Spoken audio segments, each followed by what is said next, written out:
வணக்கம். ஆகாசவாணி.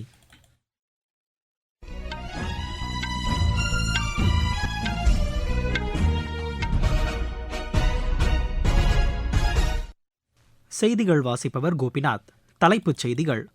உலகளாவிய பிரச்சினைகளுக்கான தீர்வுகளை உள்ளூர் அளவில் ஏற்படுத்தும் வழிவகைகளை ஆராய வேண்டும் என பிரதமர் திரு நரேந்திர மோடி வலியுறுத்தியுள்ளார். இணையவழி குற்றங்களை தடுக்க அடுத்த 5 ஆண்டுகளில் 5000 சைபர் கமாண்டோக்களுக்கு பயிற்சி அளிக்கப்படும் என்று உள்துறை அமைச்சர் திரு அமித்ஷா தெரிவித்துள்ளார்.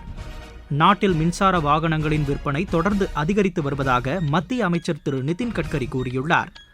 இந்தியாவுடனான வர்த்தக ஒத்துழைப்பில் ஐக்கிய அரபு எமிரேட்ஸ் முக்கிய பங்கு வகிப்பதாக மத்திய வர்த்தகத்துறை அமைச்சர் திரு பியூஷ் கோயல் தெரிவித்துள்ளார். பாலியில் நடைபெற்று வரும் சர்வதேச டென்னிஸ் போட்டியின் ஆடவர் ஒற்றையர் பிரிவில் இந்தியாவின் சித்தார்த் ராவத் காலிறுதிக்கு முந்தைய சுற்றுக்கு முன்னேறியுள்ளார்.